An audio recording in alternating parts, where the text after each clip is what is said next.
Tala Fou se whapoponga le nei o Tala Fou mai Ausetalia le Radio Samoa.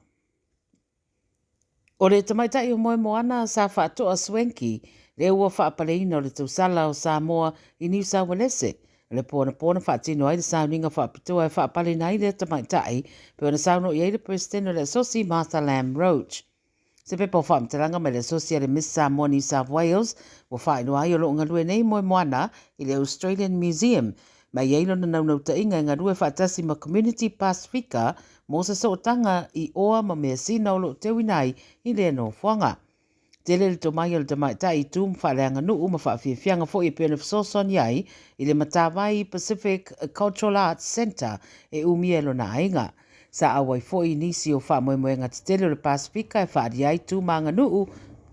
ma tausini o fo I le tauwanga ai lau afia le lalangi na tūlanga luai. O lona wha moe a wha marusia atiri tala wau e wha o ngāta leni. O moe moana na wha au mai le University of Wollongong, lona wha ilonga le Bachelor of Arts in Indigenous Studies and Environmental Humanities. Whaafatai le presidente ma le asosi le sao tamaitai sa pale mai le tausanga taruai, Valentine Tania Tango, a le tamaitai o moe moana o le alo Frederick ma le tamaitai o Mary Jane Swenki sa vea fo I ma tausala o Samoa ma le Pasifika I tausanga wotua nai. O le soa tūra iei le whamsinonga, se ri ua mōria le wha o lima, I se tasi I le tū I saute I se sifo sini, whai maile nai niu se lua ta avale na wheto ai le Railway Parade I Kapramata, po le lata le lima le pia whena nafi, ma watu e leo le isi aba ta avale lo iei manuanga mai se naifi, o lo lipo tio le tangata rea sa sa whai tono rana ta avale, sa iei se wha le tonu, a se soa mai tua e se isi ta avale le youth, whai whina ngā ava ta avale lua ma whata ua inai, ni wha o lima loa le avata avale le youth lea I le avata avale sai te tonu le ta avale. Wha mai ripo te wha toro na tatu I se turau, ma o nisi na iei lea no fuanga na pisoso ni ane le na osfa ia, ma vidia I loa ma le pisoso ani wha bavave. O lo ili whale mai le na afia, lua suruana tausanga le matua, a o le isi avata avale toro su tasi tausanga, na pu e leo, ma e le tasi se morianga o moriai, lea la e tula iei lea so I le wha msinonga. Ua maua le leia leo whalpui New South Wales ni fuafuanga e whi awe iei whala au whasa ina ma whasa o atu. Nisi o me whasa o na awe na atu tutonu o whalpui I le stete wha awala atu I le umukuka se iturau I whalpui. Ua lipotia na maua ni whala au whasa ina, sikaleti, vapes, telefoni whi awe ai, ma whawhanga maa I tutonu o se pusa I le whalpui Windsor, wa mai leo o pusa na momoli atu e se tangata ele o iloa. Tali tonu leo whalpui o lo wha awala atu le ave na o ia o loa wha saina I le vaenga e kukai nai ma ngā o sia tau mawha pango tai vai astai tasi. Wa maua le I mea po e ata I le no fuanga se tangata lo o ia la uane pusa ia ma le pito I tua o se ta avale ma tuu I tua o le vaenga leo le umukuka e la ua iai wha tau.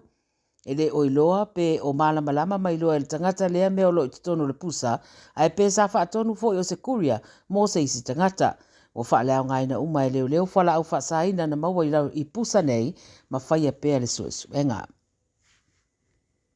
O tau sangata I tasia whaaturanga I tusi whala ua atunu o le lalangi e fua ilo lātou marusianga o iai, ma o lea whainga e whaanga yo ia le ofisa le Henley and Partners, le wo lātou whaeloa I le so, wo whaopopo le marosi o le tusi whala ua Ausetalia. O le whaaturangana mo le tausanga le nei luafe lua sputolu, o whaate iai le toa tere le atunu ua se e ane le pito ilunga o le numero tasi. O Japani wa lima tausanga o iai le tūlanga lea peitai wo una I ese nei e Singapore lea whai mere su enga o le tūswalau Singapore e le mana o miai se visa e malanga I atunu e se lau I vaspururua.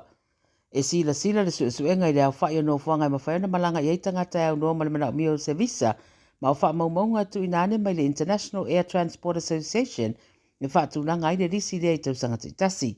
O Singapore la le wasili, so ai ma Siamani, Italia, Spain, ma Austria, I le tūranga lua. O Australia sa tūranga balu, a wase e mai nei I le tūranga ono, e se lau warusuru ono atunu e mawhaina maranga I au no ma se visa e mana o mia.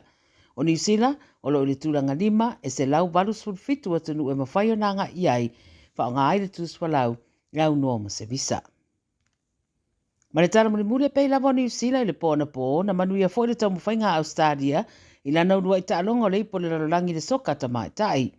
O le Matilda sa Australia na whitawi ma le au malosi mai ai alani, sa tau iei se whaale tonu na ua whaeroa I se temi ua lata I le ta'alonga, O le mawhai le taalo le tamaita ilonga Ausetalia o Sam Kerr o na manuanga. Pei tai na whaatino fo le tiute o le sa avea ma kapteni o Steph Catley, ma le au ato e le wha mautuina o le man malo. O Catley fo ileana kikina le skoa mo le Matildas, ma e ui le toe malosi ane le fina wa ayalani le afa mulimuli le talonga, pei tai sa mau pea le puipuinga Ausetalia o la latou ai. Le iunga le talonga Ausetalia tasi ayalani e le ai, o le isi talonga sa so ai le Matildas e fetau iai ma Nigeria, Suncorp Stadium, i le asonua fitu o Iulai. Tala na le Radio Samoa mai Ausetalia, manuia le whae ungal mai yaso, wha soifua ia.